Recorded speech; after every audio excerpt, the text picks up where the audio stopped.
Usually when I hear this sound, I think of basketball players making hard cuts or shuffling their feet to play defense.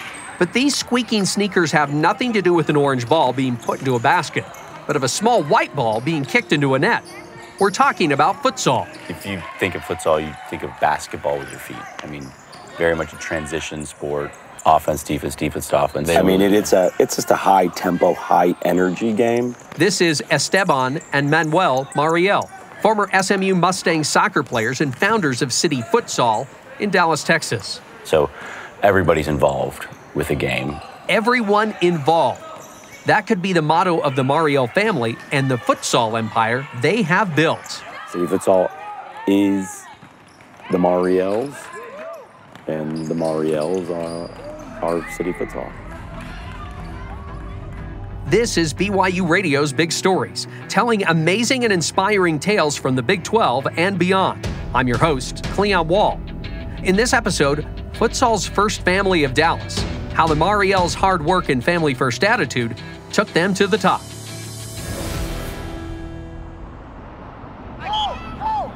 In the midst of the bustling metropolis of Dallas and not far from the Interstate 30 and I-35 interchange sits a refuge. Of course, this refuge is bustling too. The City Futsal Sports Park is hosting a tournament on this summer day. The fields are packed, right? The tournament has been a total success. We have 55 teams playing. But Manuel and Esteban Mariel, two of the park's owners, aren't gawking at the competitors vying for futsal glory. They're out glad-handing the futsal fanatics and their families. Talking to everybody, being friendly, making sure that they know that, we're putting on the show and we're here to greet them and to make them feel special. So they are consistently busy. Guys, I need to go and yeah, he's got to go. We know. We're glorified janitors. We're hosts, right? I mean, a host is someone that makes sure that whoever's stepping into their space, that they're enjoying themselves, right? That the space is clean, that it's safe, right? And that we're doing anything and everything to be able to make sure that you're having the best time possible, right? The twin brothers aren't the only Mariels busy on this tournament day. My name is Felipe Mariel. And I'm Ximena Mariel. I'm Federico Mariel, a business owner together with my family, with my kids. It's been kind of like the continuation of our life journey together. The Mariels' life journey has led to many tournament days just like this one. But it all began outside of the Lone Star State. In reality, it began outside of the United States. Federico, also known as Fedi, was born in Argentina. My dad was an engineer, and his aspiration was to come to the States, build a career in a corporation that he would be sent back to Argentina, and that's exactly what he did. I came from a very privileged background. I mean, in Buenos Aires, I had never had to work in my life. My dad was great because he was a self-made person, even though, we grew up in very privileged situation. He never inherited anything. My dad always used to tell me, even in his best moments of wealth, I would tell him, "So Dad, what am I gonna inherit?" And he would say, "The last name." And that's how it was. I think my dad at first was, I think he kind of took it hard from his father. We always said he lived the Great Gatsby life. They traveled, had big houses, had big parties, had the best of the best of the best of everything. And it looked like Fedi would continue that tradition of living the high life. He just needed to find the right career. So he decided to go to law school. I didn't know what else to do, and again, I was part of a society that expected you to be this, or a lawyer, a doctor, an engineer, or something like that, right? And, the first couple of years were interesting because there was Roman law, it was philosophy of law and all that. But when it came to studying the laws of Argentina, Fede found it dense and boring. He planned to drop out of law school and move to Spain with his cousin. His father believed that was a bad idea, but he wasn't opposed to helping his son. He told me, "Look, wherever you want to go, I'll give you a one-way ticket, and just if you want to be an adventurous guy, just do it. But, I'm not bankrolling any of it." A friend convinced him to skip out on Spain and move to America. He tantalized Fede with big dreams and big D. He said, well, Dallas is booming, I can get you a job. And I was like, well, you know what if I go to Dallas, I make some money, and then from there I go to Spain. That was my idea. And I came here, and I'm still here. Why would a guy who had dreams of living a bohemian life in Spain stick around Dallas? Let's just say a woman was one of the big reasons. Let's introduce you to Solange. I am a Brazilian born, moved to the United States when I was 16, went straight to New Jersey. My mom had remarried and brought my brother and I. Solange learned English and eventually graduated from high school. I was a single mom at 19, moved to Dallas at 24. I moved in with my friend, which Fede was also living with, so we're all roommates. And my son, Lucas, gravitated Federico right away. And when I first met him, literally in my mind, I said, it's him. And this guy was just, just the best guy ever, and opened his arms to my son, and we started our friendship and our relationship. Solange has an aura about her, right? I mean, it's difficult to describe.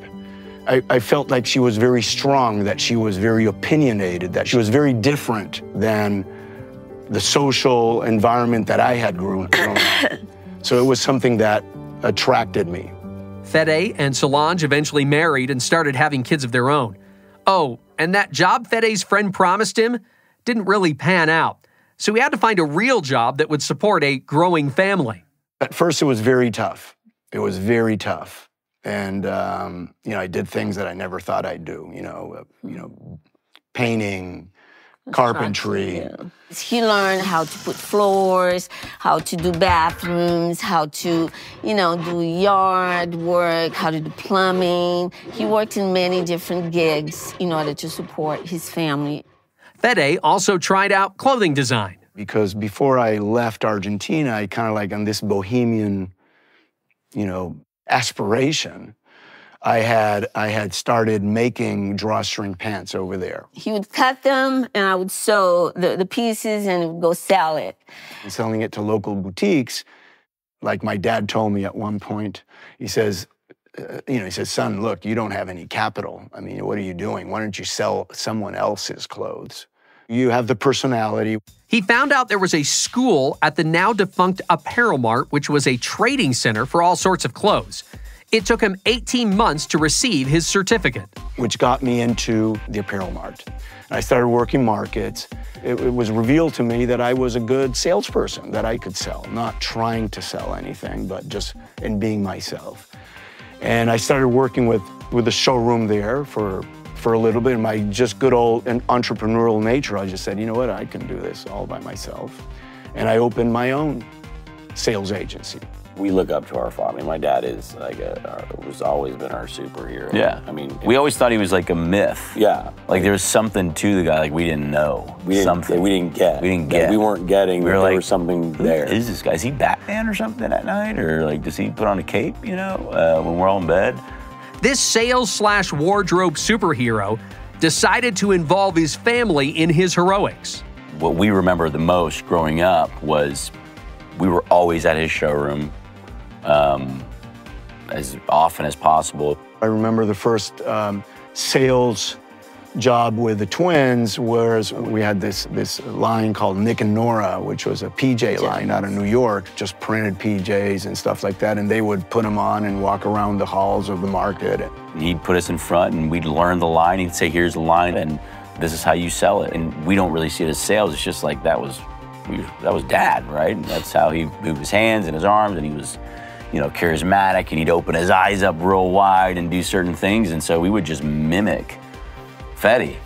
And we would call him Fede because everybody in the fashion world was like, it's Fede. It wasn't Dad, it was Fede. Yeah, I was selling as well. This is Fede's daughter and the twins' only sister, Ximena. I always could count on my dad to also give me a job, But yeah, it's always been just, family. He's always brought us in. He's always shown us, he's shown us how to work. Fede also showed them how to play. He's an old sportsman himself.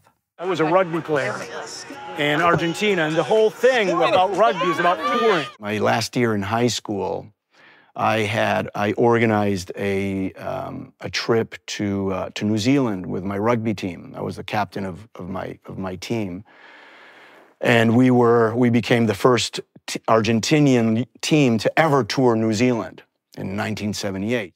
Fede's experience would prove to be foundational to the Twins. Coming up next, a soccer trip to South America paves the way to building the Mariel's futsal company. This is Big Stories.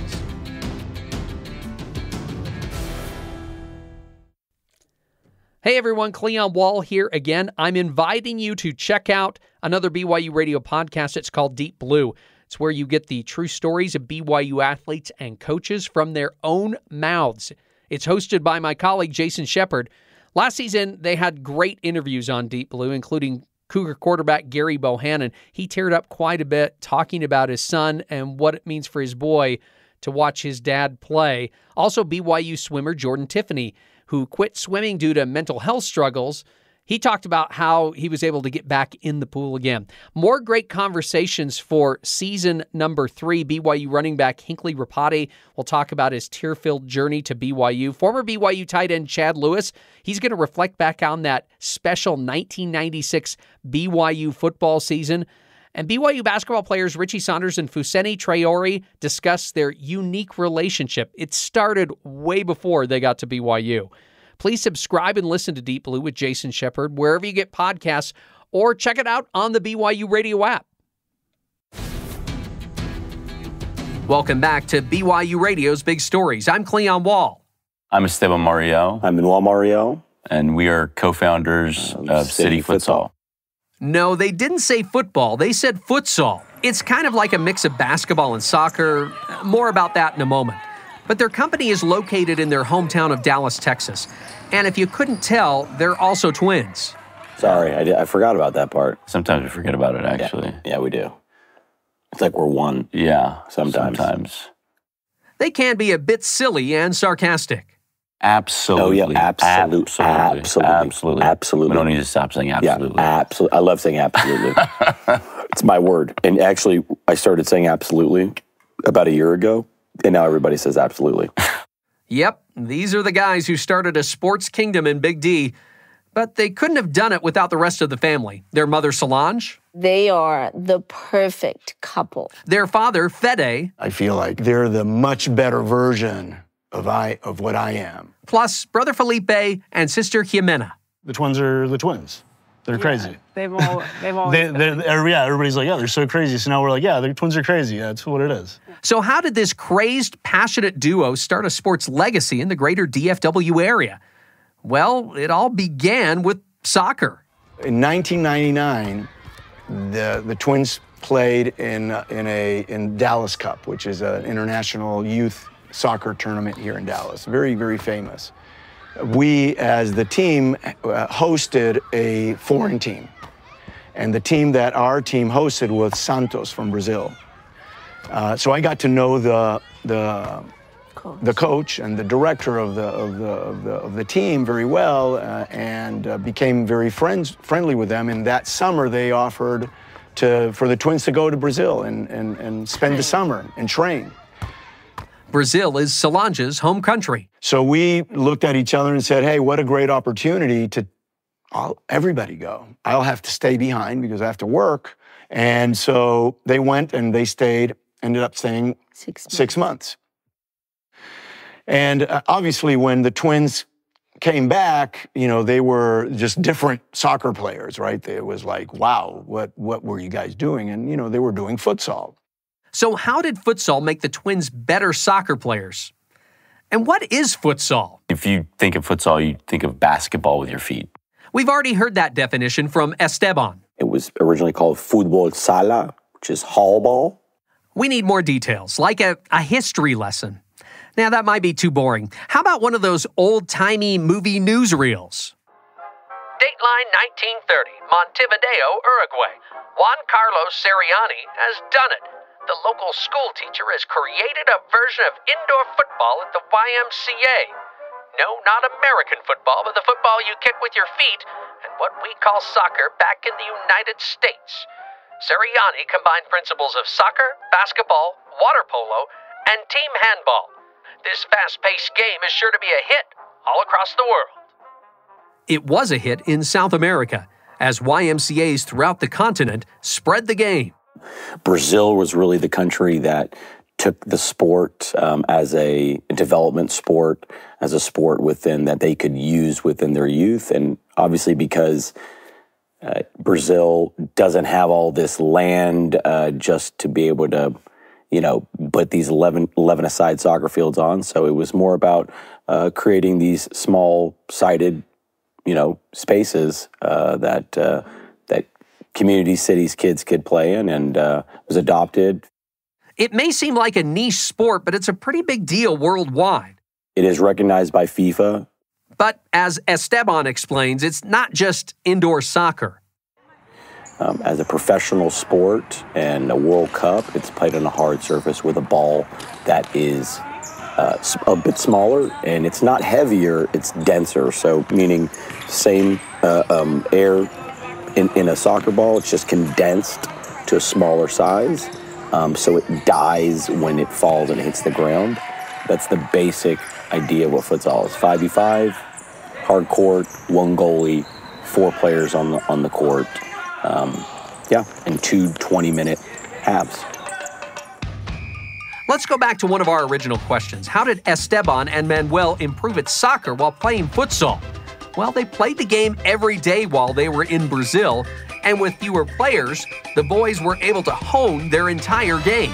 You get the opportunity with futsal really is, to see different situations on the court, right, that you might not see on a field if you're playing it, because 11v11, your soccer is very positional, right? You play a position, and in futsal you have positions, absolutely, but because it's a small court, because you are playing offense and defense at all times, you're able to engage in the game, I think, at a level that you're really not able to in soccer. And there's always a saying, soccer players, they don't make great futsal players.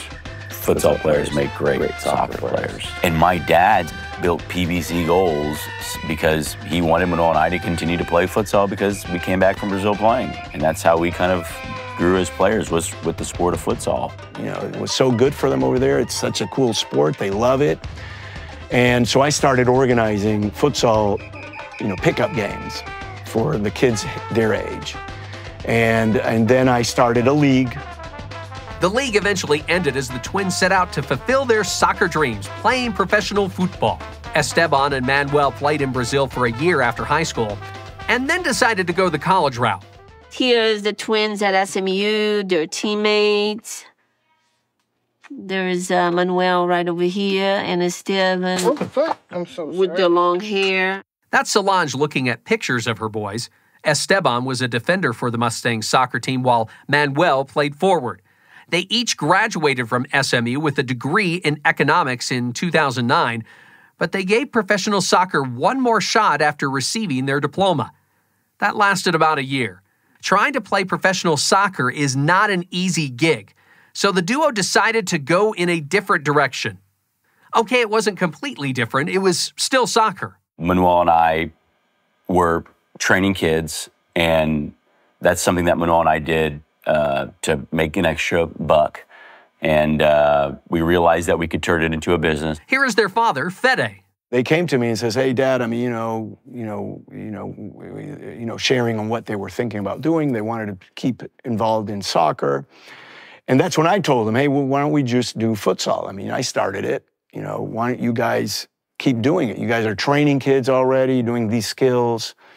Futsal was such a great sport for you guys. It's such a cool sport. No one does it." And we were like, "You're crazy. There's no way.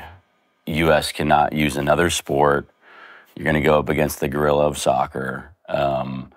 But we did transition. City Futsal officially started in 2011. We kind of, spoke the word of futsal to the masses, or as loud as we could to whoever wanted to listen.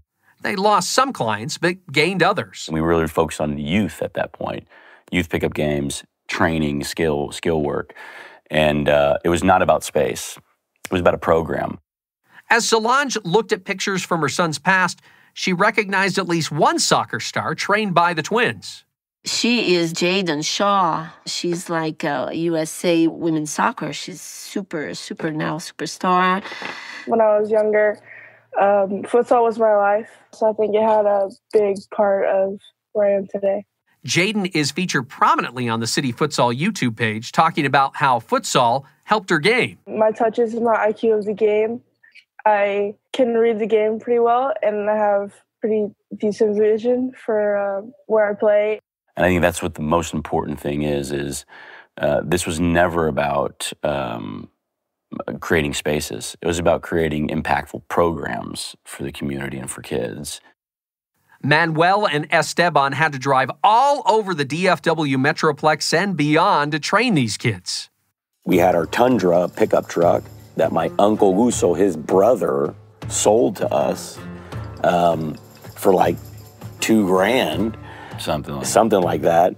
We would throw these goals in the back of our pickup trucks, and we would, go all around DFW to every single rec center, every gym, every park that would give us space for that time. So we went through all of this. Put up the goals, tape the lines on the court. There are no futsal lines out there. Dude, that was... So you talk about 2010. We'll talk about an hour session. 2011, yeah. You go do an hour session, guys. Today, you show up 30 minutes before, you get ready, boom, you're done. No, we were there 2 hours before. Set up the goals. Set up the goals. Put the lines on. Tape the court, and then another hour or so after, having to take everything down, untape, because we couldn't keep any tape on the court. They wouldn't allow us. They wouldn't allow us. So we would have to do that. And so you talk about an expense. You talk about time. Just for 1 hour, it would be 3-4 hours, and then we would have to drive out to Midlothian or Mansfield, and you're talking about towns that are outside of Dallas, 45 minutes away, 30 minutes away. So, we go out for $150, me and him, and 5 hours later, in a whole tank of gas, we would be down about 200. Yeah, I know, exactly. It's not like we're making any money. I completely cold turkey dropped the fashion thing and got into this. And obviously we struggled like crazy. Everybody lived here because, we could not afford to pay us anything. The company eventually started to grow with a big helping hand from brother Felipe. Felipe, he's like the secret sauce. Before we started City Futsal, I always did my own thing. As soon as it was like, talked about, to do City Futsal, and the twins kind of came with this idea, I pretty much just dropped everything, right? And was like, yeah, let's do something with my family, right? When he came in, he gave us a voice. He gave us a brand. A brand that we could stand on and be proud of and then build off of. We've got a pickup, and then a skill session, and then a little scrimmage. Ready, play. And Felipe was there videotaping, cutting, editing. Pushing that content. And then pushing it out on YouTube and Facebook when nobody was doing this at that time. Let's go. Shuffle. That's 1. Come on, I'm going slow. Shuffle. It's 2. And Shuffle, then building out the website, and then building out every little, just everything. No, without Felipe, I don't think you have City Futsal. Felipe is officially in charge of marketing and promotions for City Futsal. Their sister Ximena also joined in on the fun. With City Futsal, I take care of all of our back-end coordination, scheduling, administration of our leagues, tournaments, and all the programs we run. She's a force to be reckoned with. She's the GOAT. Solange worked at City Futsal, but she got fired. Okay, firing is a strong word. She cared for Ximena's kids while also attempting to work at the company. And Esteban came to me and he said, well, Mom, you got to make a choice. What do you want to do? You want to work here full-time, or do you want to be a grandmother? And I just realized, you know what? Okay, I want to be a grandmother. So I chose to be a grandmother. Space was the final frontier for City Futsal and the Mariel mob. There's not a space for this out there. We're creating it with existing gyms, right? Fighting with volleyball, basketball, whoever's out there, and those are the gorillas of youth sports. And so space was the next evolution. They finally found a permanent home near the Dallas Farmers Market. An old city parking lot was turned into City Futsal Sports Park. And what a park it is. It has 2 outdoor turf soccer fields that double as futsal fields. And those who want to play the traditional game can shoot and score on a hard surface that has a covering in case of bad weather. They also have a concession stand and picnic tables where people can take a break and have a snack. We realized that was the most important thing, was how do people feel when they're driving up, when they walk up, when they get in here, when they're playing on the surface, when they're watching from outside, when they leave, right?